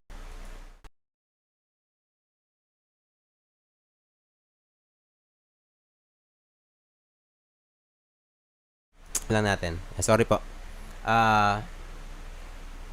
Gagawin nasa na po tayo? Ano tayo sa nitrates? Okay. So, bawa po, meron po tayong compost. Na-compose po natin. Tapos, naglagay din po tayo ng inorganic fertilizer. So, let's say we dump a complete fertilizer 14-14 do sa ating pot. So, ano po ba yung mangyayari? So, pareho po sila, yung pong organic fertilizer natin, after process ng mineralization, magpo-provide po siya nitong mga ions na to, yung pong form ng nitrogen na na-absorb ng plant. That is nitrate, saka ammonium. So, nanggaling po siya sa organic fertilizer, ano po. Tapos, meron po tayong dinagdag na 14-14-14 na nagpo-provide din po nung ions na yon. Meron din po yung soil. Meron din pong trace amount. Kung mayaman po yung lupa, mas marami pong nitrates doon. Pero kung lang, hindi konti rin lang po. So, ang sinasabi po natin, lahat po sila nagpo-provide ng nitrogen in a form na nagagamit ng plants. Now, mamimili po ba yung ugat ng plants? Kung alin doon sa tatlo, papapiliin nyo po ba? Ay, piliin natin yung nitrates or yung ammonium at saka yung nitrates sa compost. Piliin natin yung galing sa inorganic fertilizer. Piliin po natin yung galing sa soil. Hindi po nangyayari ron. Hindi po nangyayari. So, form of ion, kahit saan po may nagmula, it's the same thing. So, ma-absorb po yan ng roots, magiging part ng roots. Tapos, you'll never know alin po ba yung pinili ng halaman. Yung po bang kinakain ninyo ay gumamit ng ions na nanggaling sa organic fertilizer or dun sa soil natin na fertilizer, na complete fertilizer, na yung chemical fertilizer. So isipin po natin po ba yung halaman? Hindi po. So, there's no way to tell. So, gaya po ng binanggit natin kanina, through mineralization, lahat po ng nutrients na pumapasok doon sa it's in an inorganic form. So, next po. Yan, ito po, banggit nila natin. It is that when supplied to plants in the organic form, the nutrients still must cycle through inorganic form before becoming available to. Kailangan po talagang dumaan sila sa process na mineralization bago sila pakinabangan ng halaman. Ayan, malapit na po tayo. Ito po yung hinihintay natin. Factors affecting plant growth in hydroponics. Yan, yung aeration, yung lagi natin binabanggit, yung relasyon po ng aeration saka dissolved oxygen. Ano po ba yung mga factors na nakaka-apekto doon? Kapag hindi po nakakahinga yung roots, ano po mangyayari? Mamamatay po yung halaman. Simple lang po yun. Kung hindi nakakahinga yung roots, dahil walang dissolved oxygen, po nilang huminga. Kaya nga po respiration. Kung hindi sila makahinga, they can't do their job. So, mamamatay po yung rest ng plants. Nakasalalay po yung the rest ng halaman natin kung ano po yung na mabibigay ng ugat, saka yung nutrients po na mapoprovide nila. So, kung hindi po nangyayari yung respiration, babagal po yung nutrient uptake, babagal po yung water uptake, and your roots will be prone to all sorts of problems. Una po, pag namatay po yan, hindi po sila nakakahinga. So, they can't defend themselves. They can't function properly. So, madali po silang matatamaan ng mga sakit. Maano po siya, aamagin, mangangamoy, mangingitim at mamamatay. So, yun po yung mga signs na hindi po nakakahinga yung ugat ninyo. Ayan, ito po yung sinasabi ko sa inyo. This is deep water in a 5-gallon bucket. Napuno po ng ugat yung kanyang bucket kasi well aerated po yung roots. So yung ugat ay doon at mag-absorb ng nutrients at mag-provide ng tubig do sa ating halaman. So ganyan po yung naging itsura sa kanya. Appearance of a healthy and well. Ano po yung appearance ng wealthy and well aerated roots? Mabango po yan. Wala po yung masangsang na amoy. Pag hinawakan niyo po, smooth and crispy to the touch. Medyo sticky or parang slimy. So, yun po yung mga signs na healthy yung roots niyo. And anytime po na ano po ninyo na na-absorb po siyang amoy or medyo madulas, that's root rot. So, hindi po nakakahinga yung ating roots. Yan po yung root rot. Hindi po siya nakaka-absorb ng oxygen. Ito po, isa pong mahalaga. Solution pH, if nagkaroon po ng problema yun yung plant na pinapalaki sa hydroponics, ang pinaka-unang culprit na pwede po ninyong i-consider, first na suspect na pwede nyo pong ay yung pH po ng solution.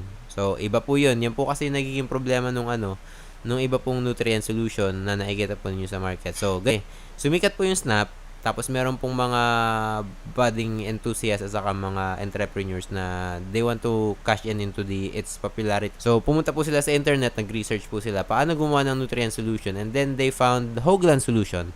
Yung pong Hoagland, doon po binasa yung snap. So, alam po, marami pa pong mga dinagdag doon yung snap, which ang isa pong dinagdag doon ay yung buffering. Yung po kasi ibang mga nutrients na kung ano man kanila, meron po yung feed chart. Tapos meron din po yung monitoring ng pH. Ang problema po, yung pong mga nutrient solution, pinapagamit po nila sa user as snap nutrient solution. So, hindi po nagana. Yung po kasing snap, pwedeng set and forget. Yung pong solution nila, hindi po get. Marami pong ginagawa dun. So, they sell it to new users. Ito po, snap ito, gagana po yan. Sundin po yung instructions. Tapos, hindi gumagana. So, nadidisappoint yung ating user na gusto sana matutong mag-hydroponics. So, sana po hindi nangyayari, kaya lang nangyayari po. So, we can't do anything about that. So, lang po dito, ang purpose ko lang po, i-point po kayo sa tamang direction. Lalo na po sa newbies, sana po wag po kayong mag-start ng inyong hydroponics adventure with low quality na product na it will just throw you off tapos wag na po. Kung hindi niyo po makita yung snap, fine. Wag po muna kayo mag-start. Intayin nyo na lang po, mag-practice po muna kayong magtanim-tanim sa lupa. By the time maka-acquire kayo ng snap nutrient solution, which is hopefully kapag punalif na po yung ating quarantine, ay makakuha po tayo ng stocks. At yung iba rin pong authorized reseller mag-cash ng stocks. Tapos makakabili po kayo at makakapag-start. Pero sa ngayon po, wag po tayo magpilit na gumamit ng basta nutrient solution. Lalo na po kapag beginner. I'm not saying, pero just make sure na tama po yung paggamit. So, wag po ninyong, pag sinasabi po nung seller na snap rin po yan, tapos hindi naman mukhang snap at hindi rin naman po galing sa IPB yung binibenta nila, let's use our own discretion na wag na lang. Kasi kung they're willing to lie about their product, then maybe it's not a very good product. Di po ba? So, yun lang po. Solution pH. Ito po yun. So, ano pong ibig sabihin itong chart na to? Yung pong area kung saan sila pinakamakapal, doon po pinakamalakas yung nutrient absorption. Usually, sa hydroponics, it happens dito sa very slightly acidic range, which is around 0.5 to 6.5. Even higher. Basta, mas mababa sa 7. Tapos, mas mataas sa 5.5. Kasi, pag mo doon, medyo sobrang ano na po yun, sobrang acidic na. So, tandaan nyo lang po, kung saan po yung makakapal dito. So, hindi nyo nga po kailangang tingnan nila. You just have to remember, it should be 5.5 to 6.5. But, if gumagamit po kayo ng Snap Hydroponics Nutrient Solution, hindi nyo na po kailangang i-monitor, hindi na po kailangang tandaan ito. Pero, in case, dahil nga gusto po nating malaman kung paano po nagana yung ano po natin tandaan. So, yung pong pH is just a measure of how acidic kailangan po ng halaman ang sikat ng araw. Yan po yung pagkain nila.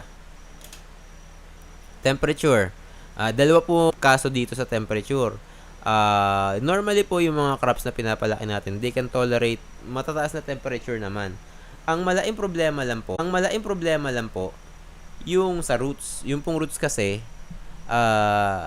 gaya po ng nasabi natin, it needs dissolved oxygen, tapos dapat tama yung pH. Ang problema, pag po masyado mataas yung temperature, pwedeng pwedeng mabago yung pH. So, magiging off po yung pH, so maapektuhan yung nutrient uptake. Isa pa, mainit yung solution, or mainit yung tubig, bumababa po yung capacity niya para mag-dissolve ng, so meaning to say, bumababa din po yung dissolved oxygen, yung concentration ng dissolved oxygen doon sa nutrient solution. So, pagpalagay po natin, halimbawa po doon sa nating passive system. So, wala na nga po tayong active na aeration, we just rely on passive aeration. Tapos, dahil pa sa init ng araw, bababa pa yung amount ng dissolved solution. So, it's a double whammy ng problems na pwedeng talagang magkaroon ng masamang epekto sa ating halaman. So, during the summer times, kailangan po natin isaisip na alagaan po natin yung root system at saka yung temperatura po ng ating nutrient solution. Siguro, yung temp, medyo okay pa po yun nakakaya po yun nung halaman. Pero yung roots po, hindi po kaya.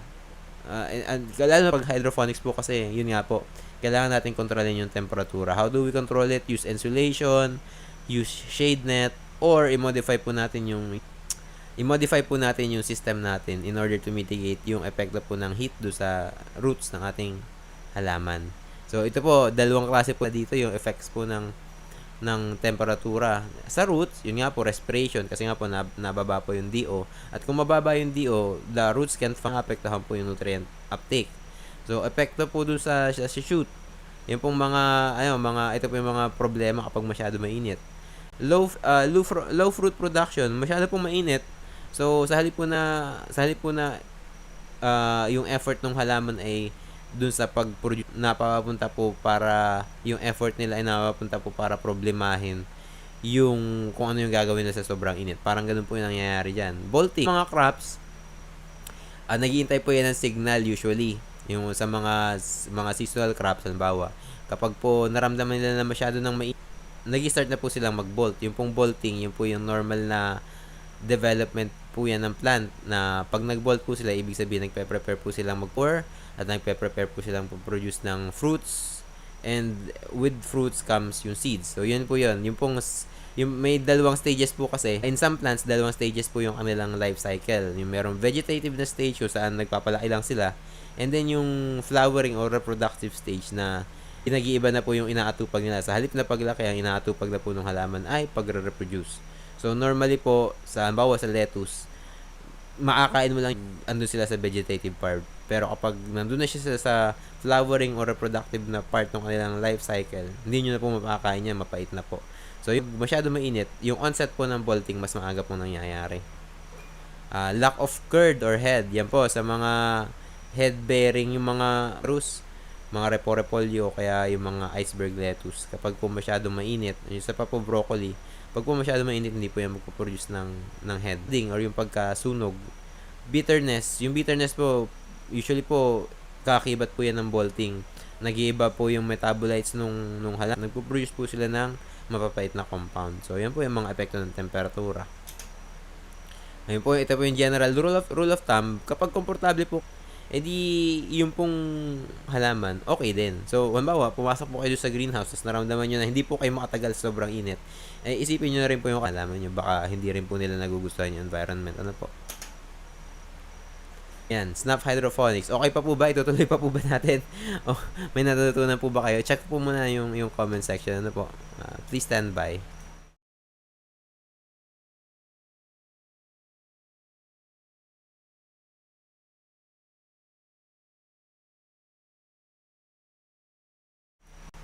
Tama po kayo, sir. Pasensya na po. Yun lang po talaga magagawa natin ngayon. Nagkakaroon po talaga ng internet deficiency itong aking connect. Napakabagal po talaga. Actually, kaya nga po yung last time sinuggest ko na sa Facebook na lang gawin, yung Facebook Live. Kasi nga po, ang bagal po talaga. Lalo na po kapag YouTube yung tinatry kong i-live. Kasi yun naman pong stream ko sa Facebook, okay naman po. Pero kapag sa YouTube po talaga hindi. So, if medyo it's difficult for you to follow, ang gagawin ko po, i-record ko na lang ito. So I'll do it all over again, tapos i-record ko na lang. Problema lang po doon. Hindi ko po, wala po kayong kagaya nito na meron po tayong live chat na pwede ko po sagutin yung mga tanong ninyo, which is what I'm going to do. Standby ako.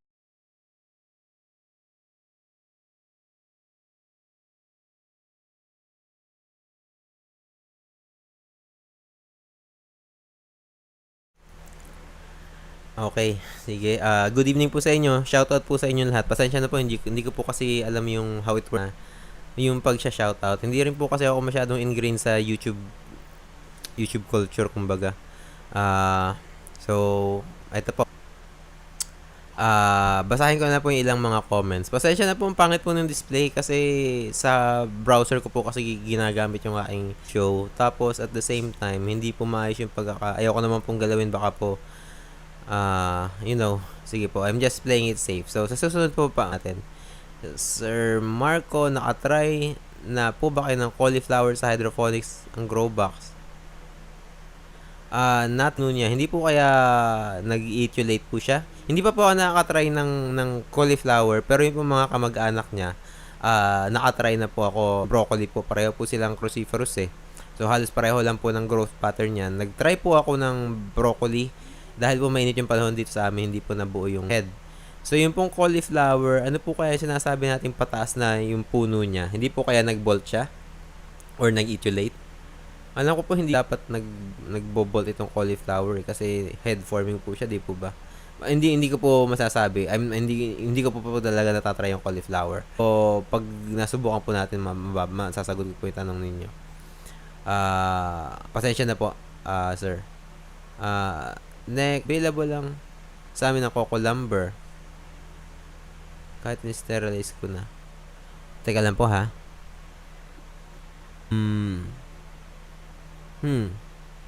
Nagbabuffer po. Pasensya na po, nagbabuffer po talaga kasi mabagal po yung internet natin. Dapat nga po siguro other time ko na lang po ginawa ito kasi medyo marami po yata ang internet users ngayon. Ako lang naman po dito sa bahay yung gumagamit. Mabagal lang po talaga yung internet na. Believe it or not, I'm paying 2,600 pesos for my internet. Ang download ay 15 Mbps naman, pero ang up is around 700 Mbps. Kulang na kulang po. Ang recommended po sa YouTube ay at least 2.5 Mbps. So, kulang po tayo sa ganyang department. Suggest po ng setup sa root crops sa sa hydroponics po, ang in general, lahat po ng terrestrial plants, yung pong mga halaman na tumutubo, pwede po natin ipalakihin yan sa hydroponics, including root crops. Kaya lang po yung sa root crops po kasi, it takes, meron po yung special, ang ginagawa ko po, ang nakikita ko po na ginagawa nila dyan, halimbawa po, root crops, halimbawa po patatas, ginagamit po nila yung aeroponics, ini-spray po nila, lupa yun. So, hindi pa po nakita ng root crops na pinapalaki doon sa setup natin. Yung makikita po ninyo na merong grow box, merong net. Yung most po nakikita kong root crops, ginagamitan po nilang aeroponics. Ini-spray po nila yung nutrient solution. So, kapag po kasi nagkakarots ako, or lupa ko po ginagawa, hindi ko po nagagawa sa hydroponics kasi mas mahirap po yung setup nila. So, yung pong sa cauliflower, gaya po na nabanggit nyo, mas maganda po, or sir, kung ma-send nyo po sir yung picture ng problematic na plant sa akin po sa Facebook para po ma-diagnose natin. Kasi mag-diagnose ng plant unless actual po natin nakikita kasi marami pong mga telltale signs na halimbawa po ay dapat ay tawag dito kung paano nagpo-progress yung discoloration, ano po yung itsura overall ng halaman. Meron pong mga clues sa ibang part ng halaman natin na nabanggit do sa ating statement na kung ano po yung naging problema talaga ng halaman. Ano po? Hello po. Sa inyo diyan sa Bacolod. Tapos, magandang gabi po sa Muntinlupa. Ay, doon nga po, sa Muntinlupa po. Wala. Yung sa school doon, nalimutan ko na po kasi that was 2 years ago. Hello po sa inyo. Indoor hydroponics like LED lighting. Sana po kaya alam po mabagal po yung internet ko kaya I'm just trying to sundin ko na nga lang po talaga yung nasa slides. Pero we'll touch upon the topic. Mag-set up ng way na meron po akong regular na live stream. Tapos, kung ano po yung topic na gusto nating i-discuss and kung alam ko po at kung meron po akong maitutulong, i-discuss. Pero LED lighting, CFL light, pumunta po kayo dun sa aking hindi ko pa lang kung na-upload ko sa YouTube. Meron po akong mga video na sinasabi ko po na Space Buckets. Or pwede po kayong pumunta sa spacebuckets.com. Hindi po sa akin yung website na yun. Saka hindi rin po sa akin yung community. Sa Reddit ko po yung natutunan. Kung familiar po kayo sa Reddit, reddit.com. Yun po yung parang social media site din. Internet front page. Tapos doon po maraming community. Doon ko lang po natagpuan yung Space Bucket community kasi sinuggest rin lang sa akin na ito ng Reddit na mahilig akong mag-garden. Sinuggest niya sa akin yung community, sumali po ako. Tapos I found out may lang Space Bucket. So it's just bucket na nilagyan mo ng ilaw tapos doon ka magkapatubo ng halaman. So yun po yun. So gumagamit po sila ng LED or CFL lights po doon. Ayun, meron po. Thank you po sa inyong dihydrogen phosphate saka actually in general ang tawag ko po doon phosphate pero hindi ko po talaga binibigyang attention yung ano po yan agri-chems eh. So pag sinabing phosphate, maraming klase pong phosphates eh. So maraming salamat po sa paglinaw. Buti mayroong mga chemist, biologist tayo na nag-iisip para sa atin sa mga ganyan. So grateful po ako sa kanila. Maraming salamat.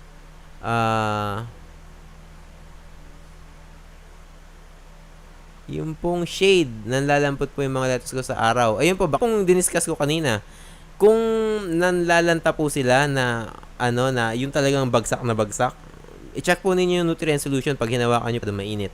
Kasi nga po, masyado matindi yung sikat ng araw. Usually po, meron po tayong shade net dyan na kapag po sa tindi ng sikat ng araw, natin yung shade net to cut down on the amount of sunlight na tumatama po doon sa ating grow boxes at sa ating pong mga halaman. Wala pong anuman sir sa channel po yun po sa Agri Anihan.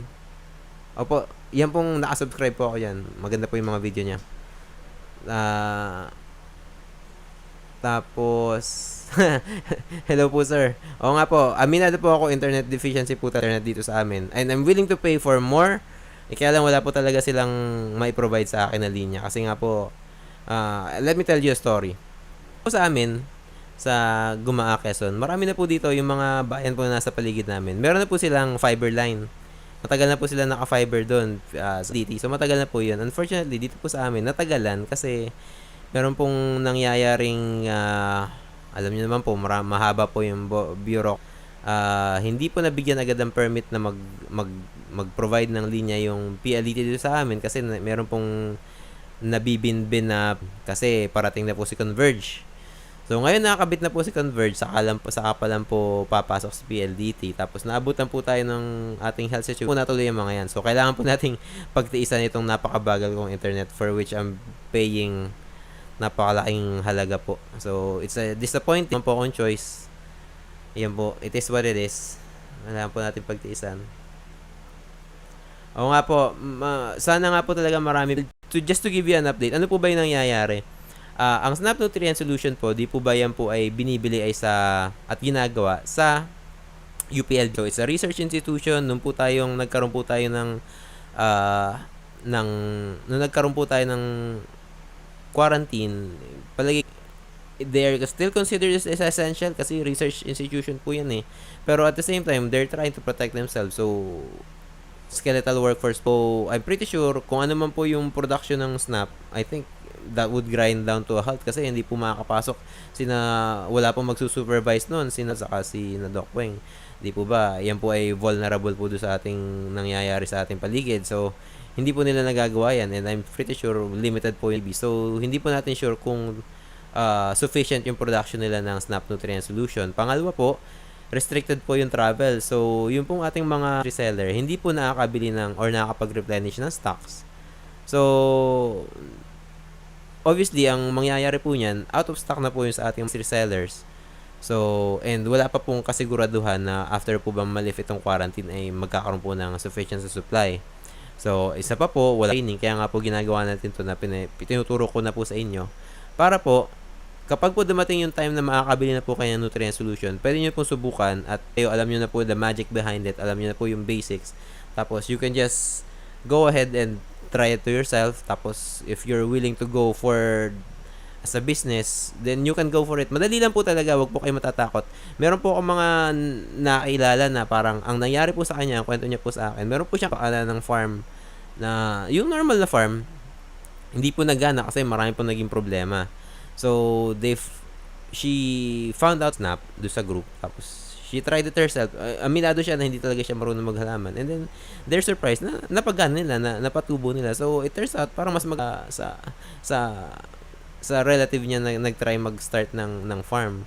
Kasi nga, at least in their own way, sa kanilang bahay, nakapag-produce sila ng mga crops na they don't need to spend ridiculous amounts of money. Kasi, ano lang naman po yan, grow box, in less than 1,000 pesos, kahit nga pesos, makakapag-start ka na. 350 dun sa nutrient solution, pagpalagyan na po natin shipping. So, usually kasama naman po yung isa. Ang alam ko po, nung pong nag-start ako ay less than 1,000 pesos. Tapos, dalawang set po yung binili ko, dalawang 500 ml. So, yun po, nakapag-start na po ako. Doon po ako nagsimula, less than 1,000. Tapos, nakapag-grow na po ako ng mga sarili kong crops. Hindi pa po ako nag-business kasi ang ano nga po, hindi naman po talaga agree yung linya ko. Ako po saka multimedia. So, yun po yung pinapursue ko. Pero at the same time, I'm doing this as a hobby. Pero, I've been involved kasi the more I find out na yung mga tao talagang nagkaka-interest dito, eh kahit ako yung drive ko na explore siya, share yung knowledge ko sa kanya, na cultivate din nung parang may feedback loop kasi yan eh. The more you teach, the more na yung mga tao natututo. Tapos the more na they are willing, pag meron silang sinubukan, tinuturo rin nila, and I pick it up as well. Kagaya po nung sinasabi na yung pool noodles, I wasn't completely aware ng pool noodles. And then nakita ko na ginagawa nila, and it works well. So lagi ko rin po nire-recommend sa mga tao, and hindi ko po naisip yan, kaisip niyan. So, 'di ba? Maganda po talaga na meron tayong tulungan na matuto dito sa mga ganitong teknolohiya. So, next, fundamentals of hydroponic vegetable production with Snap Hydroponics. So, tatapusin ko na po, ito yung last na part. So, paano po ba ginagamit at saka ano yung brief history ng Snap Hydroponics. After this po, just to set your expectations, I'll close the stream, and then I'll links do sa description para po malaman ninyo yung mga extra na mga learning materials na pwede nyo i-visit. It's been 2 hours. I think I should wrap it in another 30 minutes. So, pasensya na po kung hindi maganda yung stream. What is Snap Hydroponics? Yung pong Snap Hydroponics that is developed in the UPLB Institute of Plant Breeding. Proponents po niyan ay si Dr. Primitivo Santos at saka po si Dr. Eureka Teresa Ocampo. Tapos, ito po ay dinevelop ng Institute of Plant Breeding sa pakikipagtulungan ng Bureau of Agricultural Research ng Department of Agriculture po. Ano po ba yung goal ng Snap? Ang goal ay introduce ang hydroponics sa ating mga Pilipino at mapababa po yung barriers to entry para po yung pong gusto sumubok ng teknolohiya, hindi na mag-spend ng maraming pera para masubukan or para gamitin ito as a business. Ano po? Yan. Snap Simple Nutrient Addition Program. Ito nga po yung sinasabi ko sa inyo. Simple Nutrient Addition Program. Napakasimple po nito. It's in the name. You don't have to overcomplicate things. Kasi pag meron po natatanong ko, okay, bumili po kayo ng Snap Nutrient Solution. Legitimate po Snap. Sabi ko pala, opo. So, ba't nyo po tinatanong kung ano yung pH, kung ano po yung ppm? Ito pa lang, saka sobrang enthusiasm nila. They found out na kailangan pala ng ganito, kailangan pala ng ganyan, and they try to incorporate it dun sa and they're trying to, over-enthusiastic po sila, parang they're trying their best to make it successful. Pero ang totoo po, you just need to follow the instructions ng Snap Hydroponics, magiging successful na po yan. Ganun lang po talaga siya kasimple. It is a low-cost, low-maintenance hydroponic system that is designed for a household and small-scale vegetable production. And it can be adapted commercial scale. Maniwala po kahit hindi, meron po mga even though yan po lang talaga yung design ng Snap, may gumagamit po niyan for production use. Yung talagang pinamalayan. Kasi pag po kasi authorized reseller kayo, You can get them in bulk sa IPB. Tapos, yan na po, wala na po iba. Yan na po yung pinakamagandang solution na makikita nyo dito sa Pilipinas. Kasi nga po, ang tagal na pong ginagamit yan, saka ang tagal pong ini-improve it, 20 years. Meron pa po ba kayo makikita ang nutrient solution na 20 years in development, 20 years na ginagamit ng mga tao? Wala na po, sila po yung nauna dyan. It works well in urban, see later. Kaya nga po yung in-explain ko sa inyo kanina, 1.2 square meters na area, makakapagpalaki po kayo ng 40 heads ng kung i-arrange po ninyo yung box in a certain way, tapos kung susundin po ninyo yung way kung paano natin pinoporma yung ating pong mga grow box. Kapit natin yung Snap Hydroponics. Ano po? Ayan, getting started with Snap Hydroponics. I know everyone's excited with this technology.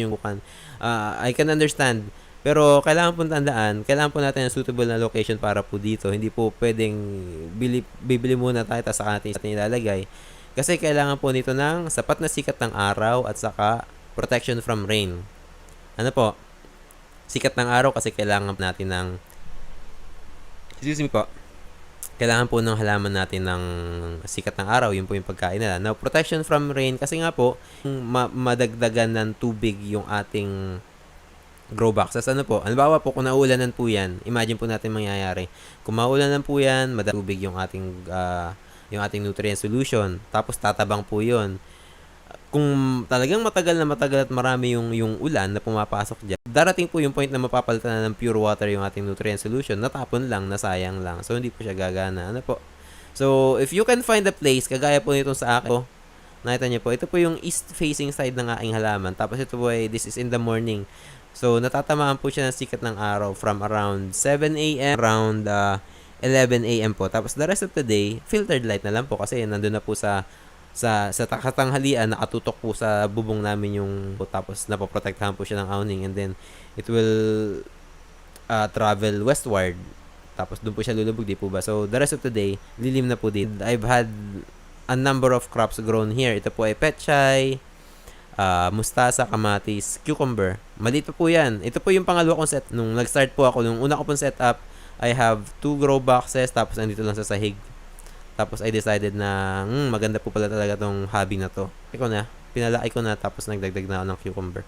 So second grow, you might think this is reckless, pero madali lang po yan. Hindi po ako i-set up yan. Set and forget nga po, gaya nung lagi natin binabanggit.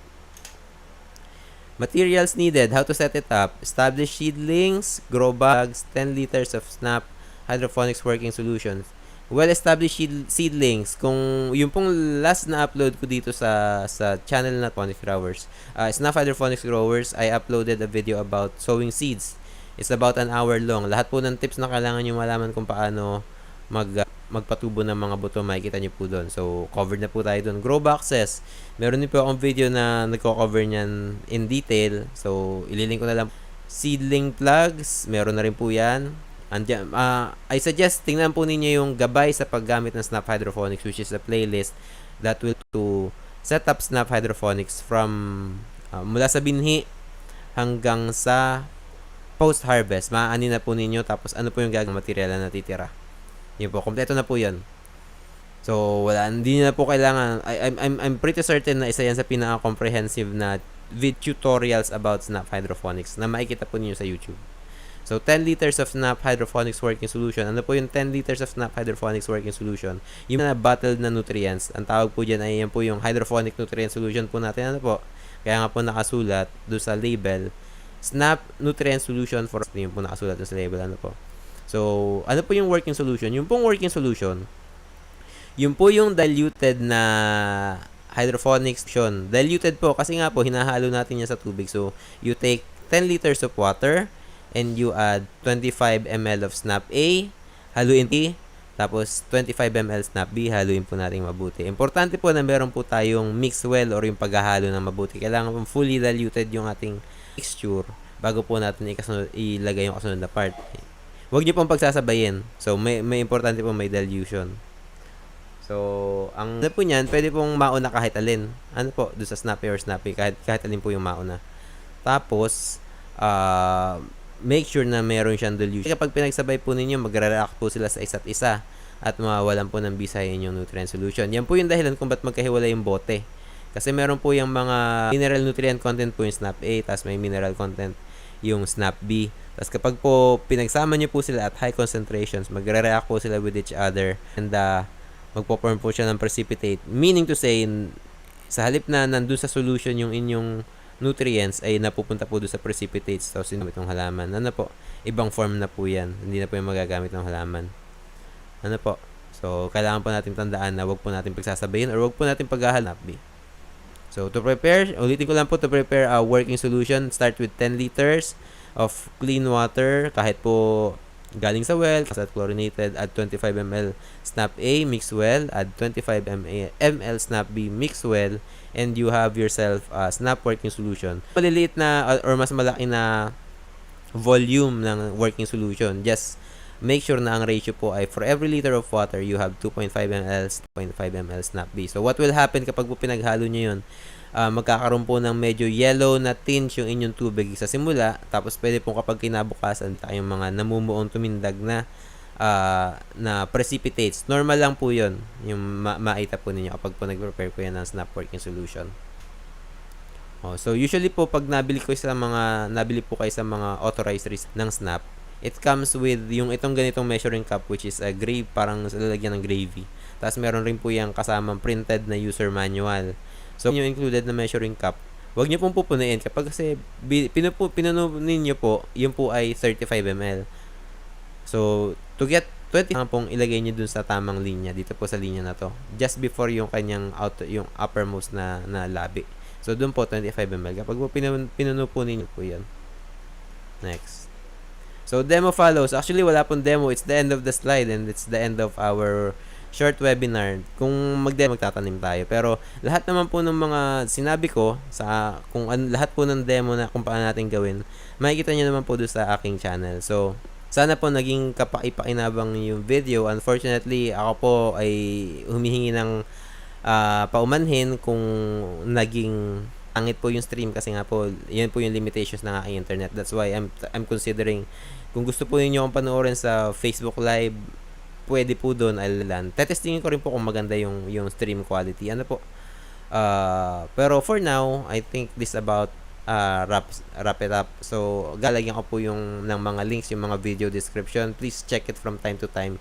Iiwan ko po doon yung mga important links kung paano po kayo mag-start ng halimbawa or mga basics ng chemistry, marami po mga resources sa YouTube na lang. Sa YouTube na lang po napakarami po mga ganda resources. Saka sa Reddit, kung mapunta po kayo sa reddit.com/r/hydroponics, marami po ako natututunan doon. Naglo-lurk po ako doon kasi ang dami pong mga hydroponics doon. So, in the future, I'll discuss. Gusto ko po sana ngayon i-discuss, pero ayan, na-overshoot ko na nga po yung aking limit na 2 oras. So, hindi yung ating ROI, magkano po yung kailangan nating puhunan para po makapaganito.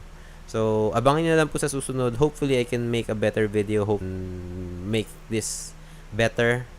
Tapos, sana ma-discuss natin yung topic na yun. So, check ko po kung meron kayong mga importante katanungan.